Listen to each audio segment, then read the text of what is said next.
She was only there for tea, quiet, unnoticed, and alone. Then a powerful woman leaned in and whispered words that changed everything.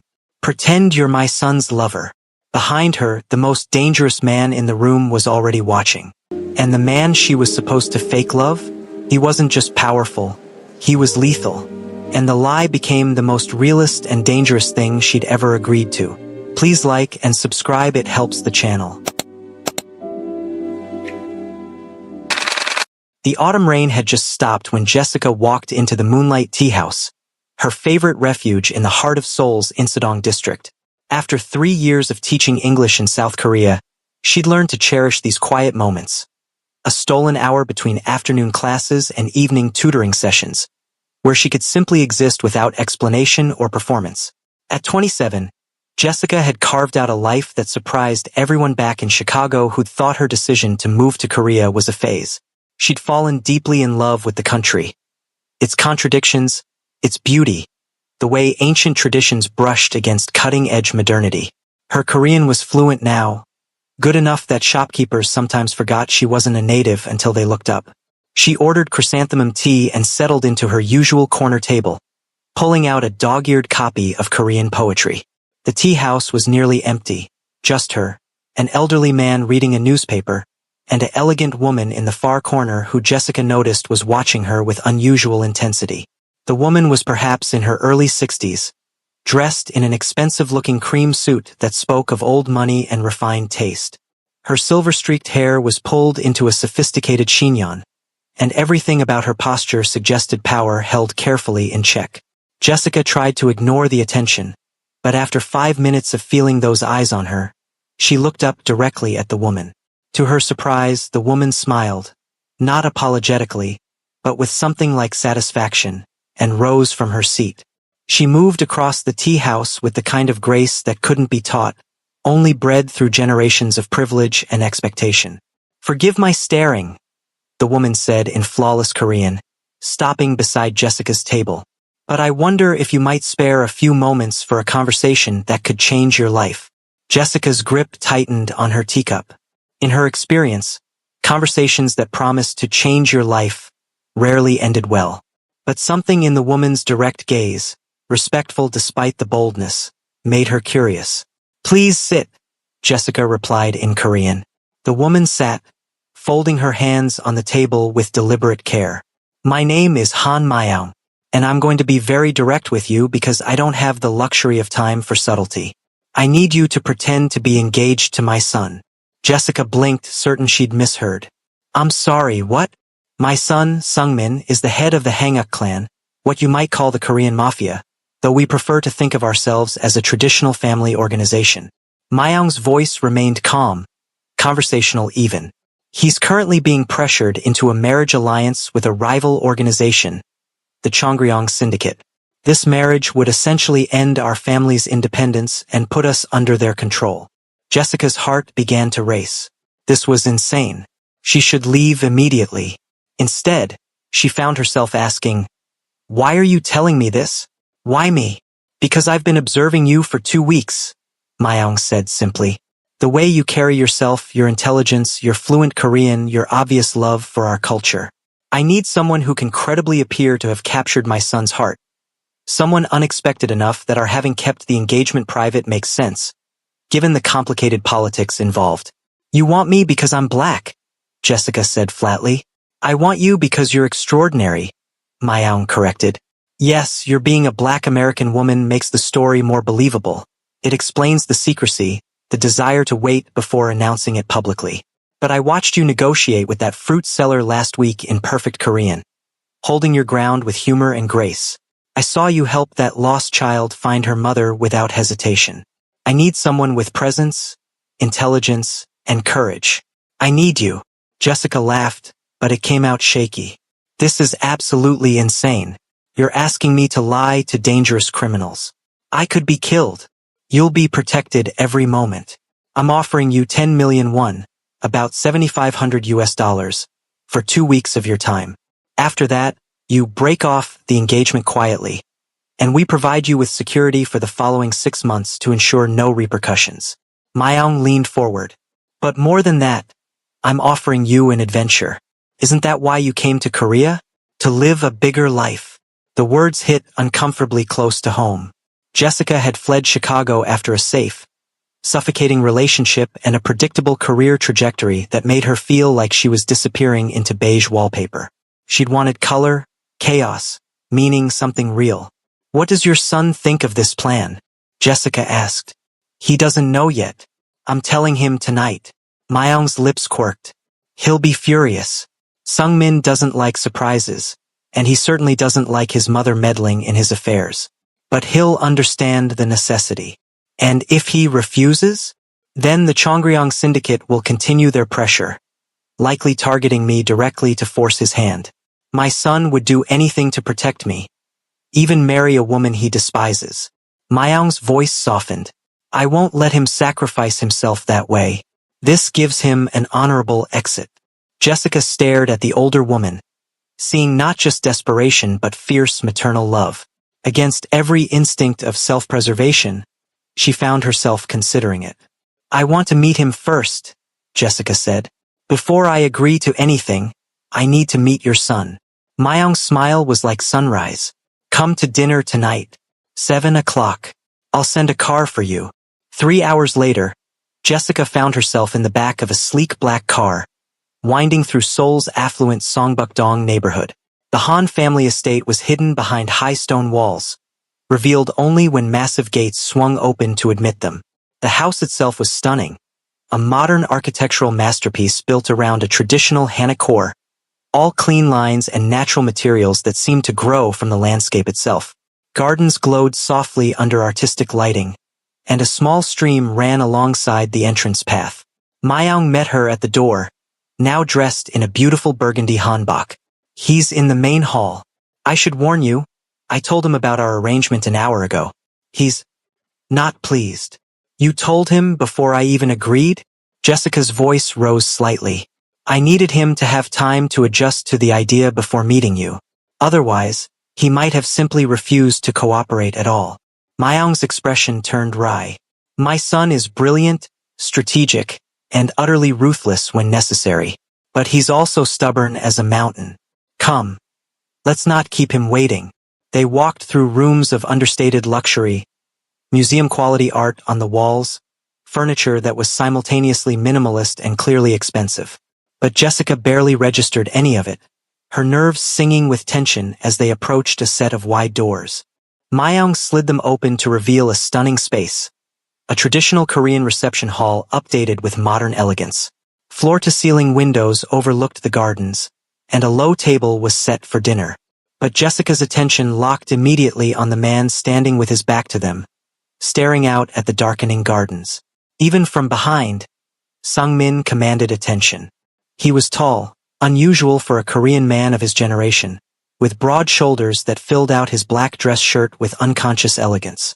His hands were clasped behind his back, and everything about his posture radiated controlled tension. Sungmin, Myung said gently. She's here. He turned slowly, and Jessica felt her breath catch. Sungmin was beautiful in a way that was almost severe, sharp cheekbones, a strong jaw, and eyes so dark they seemed black in the low lighting.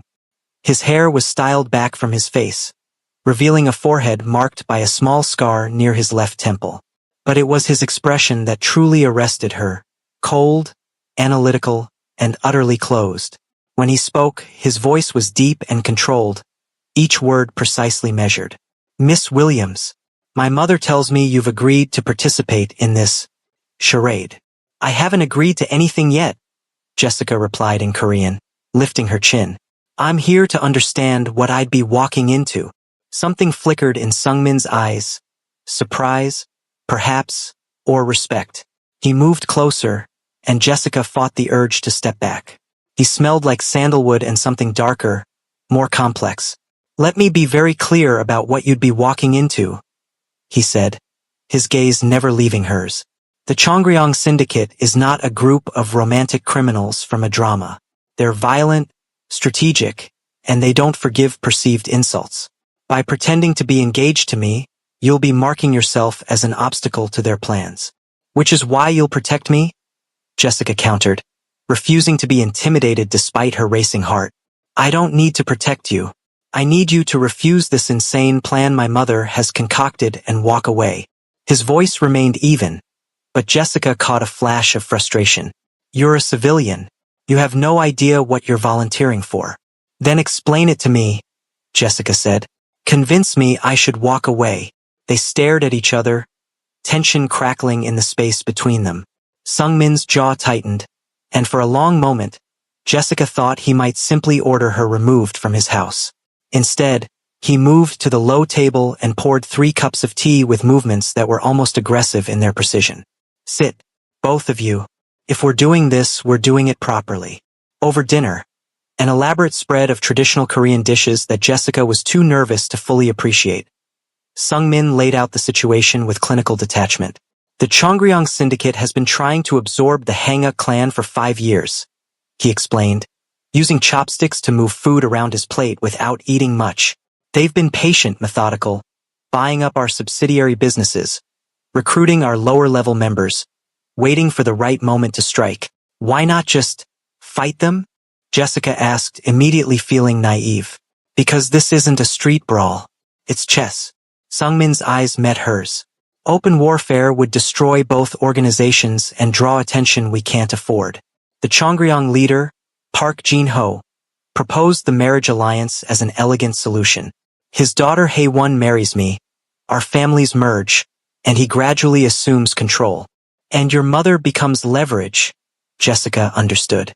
Exactly. Sungmin's expression darkened.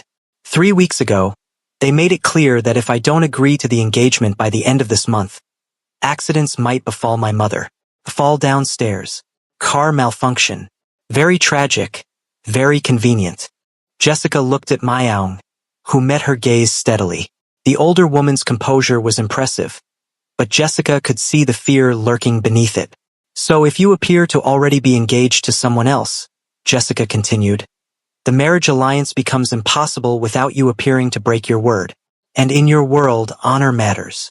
She's quick, Sungmin said to his mother, a note of grudging approval in his voice. Then to Jessica, yes, Park Jin-ho is many things, but he's old-fashioned about certain matters. Having his daughter marry a man who broke a prior engagement would shame his family. He'll have to back down. Or kill me to remove the obstacle, Jessica pointed out. Not if we do this correctly. Sungmin set down his chopsticks and finally looked at Jessica directly. Really looked at her.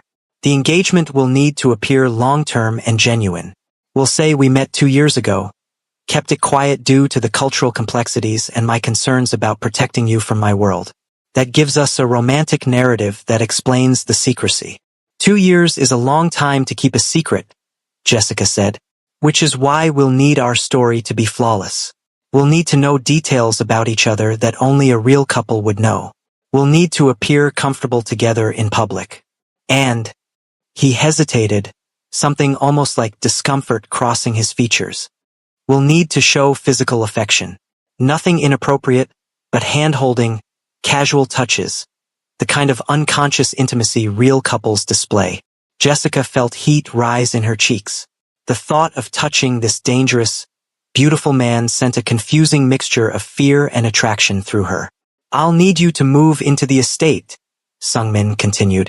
We'll say we were living separately to maintain appearances, but that you're moving in now that the engagement is public. It will make protecting you easier, and it will sell the story. Absolutely not, Jessica said immediately. I'm not moving in with a stranger. A dangerous stranger who runs a criminal organization. Then this won't work. Sungmin's voice was flat. Park Jin-ho will have people watching us constantly. If you're going home to your apartment every night, if we're only seen together at orchestrated events, it will look exactly like what it is, a performance. Sungmin, Myaung interjected gently. Perhaps we could start with a few days. No. He cut his mother off, his attention still locked on Jessica.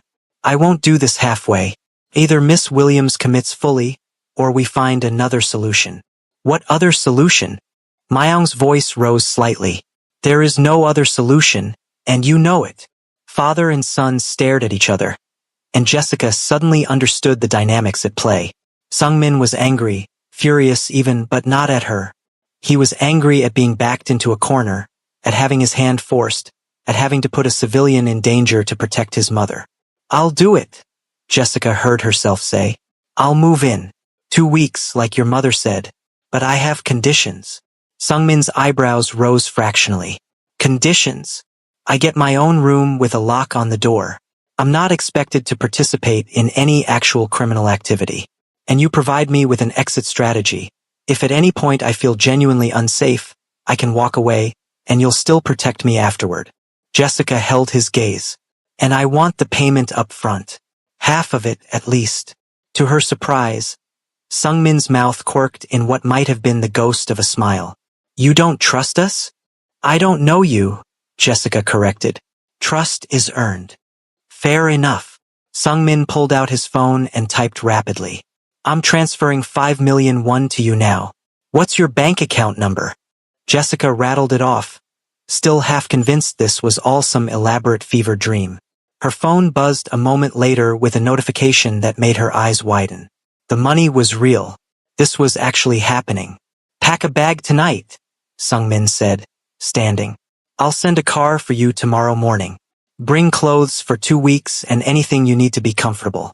We'll say you're on a leave of absence from your teaching position. A family matter back in America." "Wait," Jessica said, also standing. "That's it? We don't discuss the story more or—" "Tomorrow. Once you're here, we'll have time to prepare properly." He moved toward the door, then paused and looked back at her. In the soft lighting, his features seemed less severe, almost vulnerable. "For what it's worth, Miss Williams, I'm sorry my mother dragged you into this. You seem like a decent person who doesn't deserve to be caught up in my family's problems." "Jessica," she said quietly, "if we're supposed to be engaged, you should probably call me Jessica." Something indefinable passed across his face. "Jessica, then. And you should call me Sungmin, at least in private." After he left, Myoung walked Jessica to the waiting car. "Thank you," the older woman said, gripping Jessica's hands. "I know this is asking too much, but you're saving my son's life, even if he's too proud to admit it." Driving back to her small apartment, Jessica watched Seoul's lights blur past the window and wondered what she just agreed to. 2 weeks. She could do anything for 2 weeks. She had no idea that 2 weeks would shatter and remake her understanding of love, danger, and herself. Jessica barely slept. She packed and repacked her suitcase 3 times, alternating between practical clothes and outfits that might be appropriate for a mafia boss's fake fiancé. Did such a category even exist? She finally settled on a mix: jeans and sweaters for daily life, a few dresses for potential public appearances, and her favorite pajamas because if she was going to die, she'd at least be comfortable. The car arrived at exactly 8 a.m., driven by a stern-faced man who introduced himself simply as Kim and didn't speak another word during the 30-minute drive to the estate. In daylight, the Han family compound was even more impressive. The gardens revealed themselves as carefully designed landscapes that managed to feel both wild and intentional. A traditional pavilion sat beside a koi pond, and Jessica could see what looked like a guest house nestled among the trees. Myoung met her at the entrance, dressed casually in tailored slacks and a silk blouse, looking far less intimidating than she had the previous evening. "Good morning. Did you sleep well?" Myoung asked, though her knowing smile suggested she was aware of the answer. "Not really," Jessica admitted. "Understandable. Come, I'll show you to your room. Sungmin is in meetings this morning, but he'll join us for lunch. That will give us time to discuss your cover story in detail." The room Myoung led her to was in the western wing of the house. A beautiful space with traditional Korean architectural elements blended seamlessly with modern comfort. Large windows overlooked the garden. A low platform bed was dressed in luxurious linens, and a sitting area included a small desk and bookshelves. "The bathroom is through there," Myoung indicated. "There's a lock on the main door, as you requested, and this wing of the house is separate from Sungmin's quarters. You'll have complete privacy." "It's beautiful," Jessica said honestly, running her hand along the smooth wood of the desk. "I'm glad you like it." Myoung hesitated at the door. "Jessica, I want you to know. My son may seem cold, but he's a good man. Circumstances have made him hard, made him build walls. But underneath, She trailed off, smiling sadly. Well, you'll see. Or perhaps you won't. 2 weeks isn't very long. After Mayong left, Jessica unpacked slowly, trying to settle her nerves. She was arranging her books on the shelf when a knock sounded at her door. "Come in," she called, expecting Mayong. Instead, Sungmin entered, and Jessica's breath caught. In daylight, dressed in dark jeans and a simple white t-shirt, he was somehow even more striking than he'd been last night. The casual clothes revealed muscular arms and made him seem more approachable, though his expression remained guarded. "Settling in?" he asked, glancing around the room. "Yes, thank you. It's a lovely space." "Good."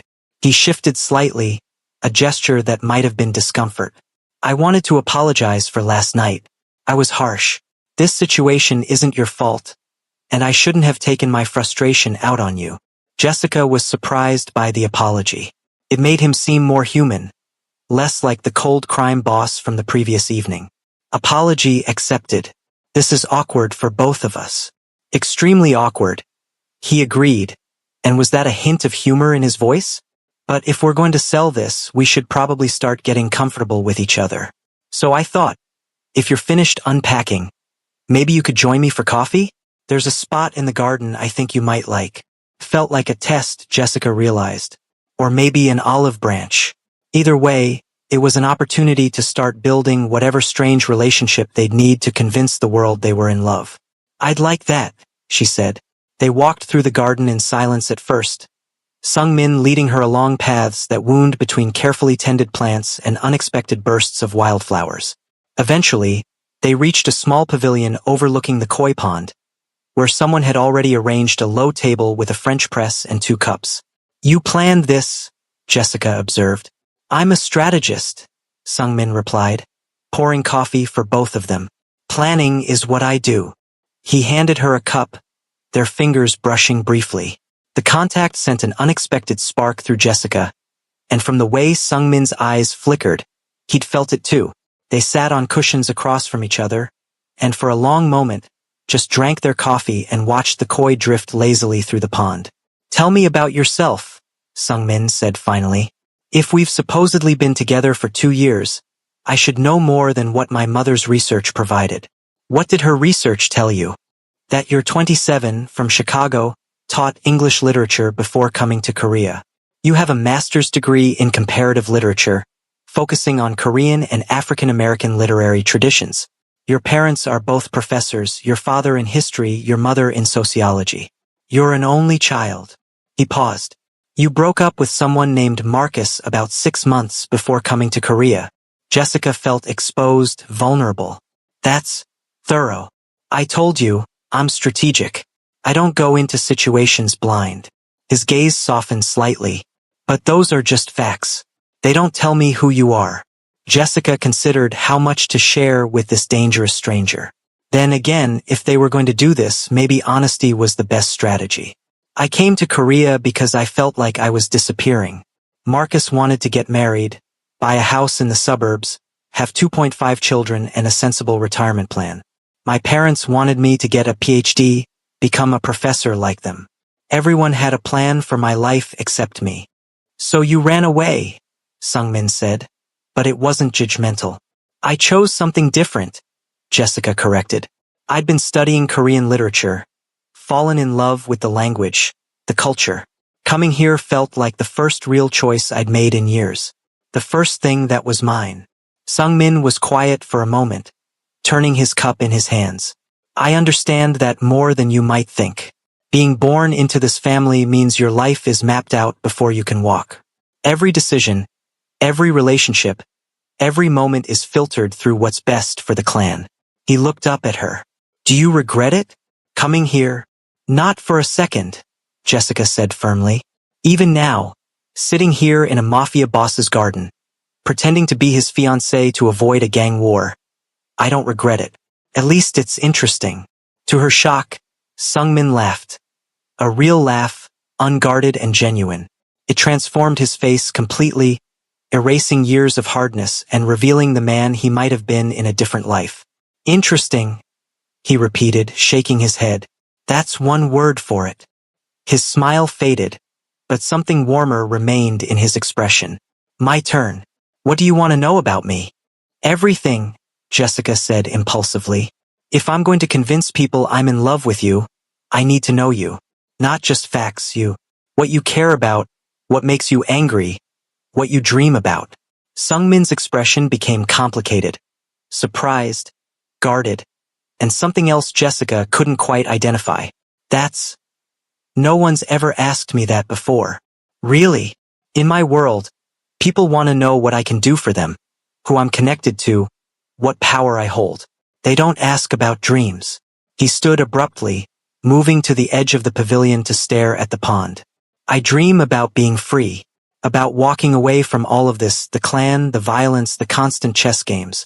I dream about being just a person, maybe teaching or running a bookstore or something utterly ordinary. Jessica joined him at the railing, standing close enough to feel the warmth radiating from his body. Why don't you? Because I have responsibilities. People depend on me. And because... He trailed off, jaw tightening. Because you love your mother too much to leave her alone in this world, Jessica finished softly. Sungmin looked at her, really looked at her, and Jessica saw vulnerability flash across his features before his walls slammed back into place. But it was too late, she'd seen it. The lonely, trapped man beneath the crime boss exterior. We should go over our cover story, he said abruptly, stepping back and creating distance between them. The Chongryong Syndicate will test us. We need every detail perfect. They spent the next 2 hours building their fictional relationship, how they'd met, at a bookstore, both reaching for the same volume of poetry. Their first date, a quiet dinner in Bukshan, away from Sungmin's usual haunts.